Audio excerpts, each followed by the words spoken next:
I would also like to begin just by acknowledging the land and place that we're located here in London, the land and home of the Anishinaabe, the Haudenosaunee, and the Attawandaron people, and also where that beautiful Deshgonzibi, what we call the Antler River, where the Antler River flows. This place was not always called London, and it has a long history that predates Confederation. And it's so important, and I'm so pleased every time I hear someone acknowledge that, because it acknowledges and it situates us collectively. It situates us historically and culturally to a place, to a peoples, and to a knowledge that is all too often marginalized in our society. My name is Candace Brunette, also known as Waban in my Cree language. I am an Innu Iskwiu, which means Cree woman, and I'm originally from a place called Petebec. Fort Albany is the English name. And in sharing that with you, I'm basically acknowledging my language. I'm acknowledging the territory that I call home, which is not this territory necessarily. And I'm acknowledging the ancestors that have come before me.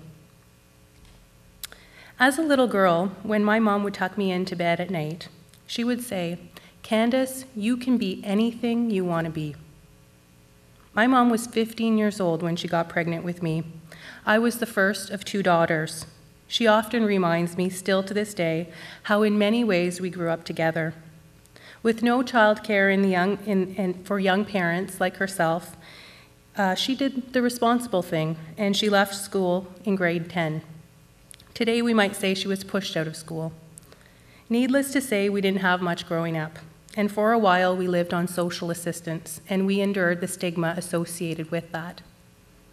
I grew up in a small town, a place that still acts as a central port to many of my Cree relatives along the coast of the James Bay. This place is your typical small town with all the politics, but beneath the surface, you can find a deep-seated tension related to a colonial and racial history that's unacknowledged. This resulted in many attempts in my life to erase my identity, to erase my Creeness. Growing up, I didn't really think much about those tensions, I just experienced them.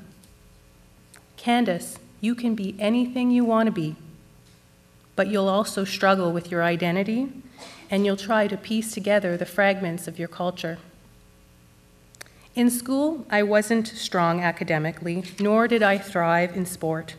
In fact, I was so uncoordinated and uncomfortable on the playing field, I was known to score on my own net.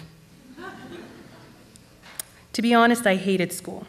I remember one year, actually hiding in the closet until my mom went to work in the morning, just to avoid going. I missed over 100 days of school one year. When I was in grade 10, my dad died suddenly at 38. That's the age I am today. I experienced immense grief, and I became so far behind in my studies that I couldn't graduate with my peers. A year later, I moved to college. I moved to Toronto and went to college, but I was unsuccessful in my first attempt. 4 years later, I tried it again. I got into university through the back door. I took an academic bridging program. It was a prep course. I chose Canadian history. I was very excited because I hoped to learn more about Aboriginal history. In reflecting on this, I'm not sure what was worse, that the professor skimmed over the only chapter on Aboriginal people's contributions to this country, or that Aboriginal contributions are relegated to one lesson plan. The lack of Aboriginal voices in the content was not the only challenge for this Indigenous student. I needed a 75 to get into university, and I got a 74. I was devastated, but the university let me in part-time, and it took me 9 years to complete my undergraduate degree because I worked full-time to pay for my studies, to pay for my way through my studies. Not every First Nations student gets a free education or gets our band to pay for our education. There was one particular example that is strong in my mind, one of many. When I was in that classroom and I overheard 2 students at the back of the class where I often inconspicuously sat, they were cracking jokes during the Aboriginal lesson. And they said, if you give those Indians a bottle of beer, they'll give you anything. Candace, you can be anything you want to be, but you will have a few barriers to overcome.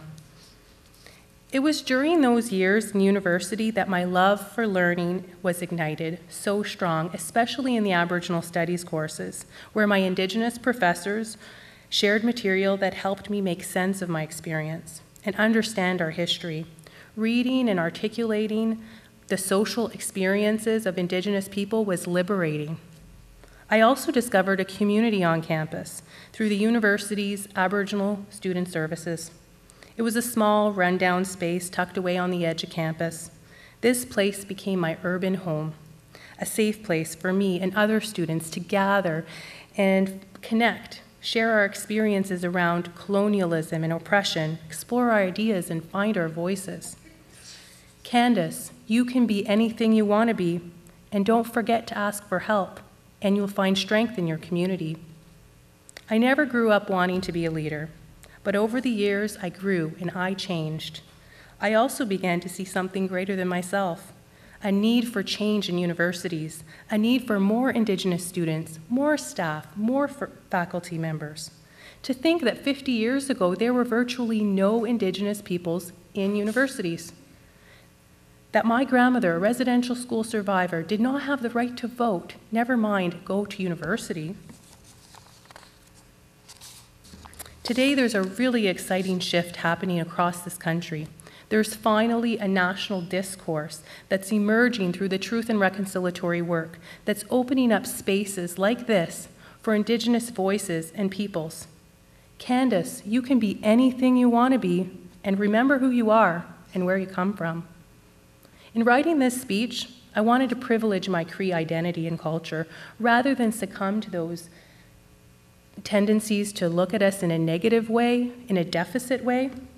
So I went to a mentor, a language speaker that I respect tremendously, and I asked him, is there a concept, a word for destiny? He told me about this word, kipama chuwininu. It means our destiny. Within Cree thought and Indigenous thought, the individual is not superior than the collective. In fact, we're complexly interconnected. And that connection, that collective, does not only include human beings, it includes the land and the cosmos. It's a spiritual connection. My mentor also reminded me about the teachings about our will.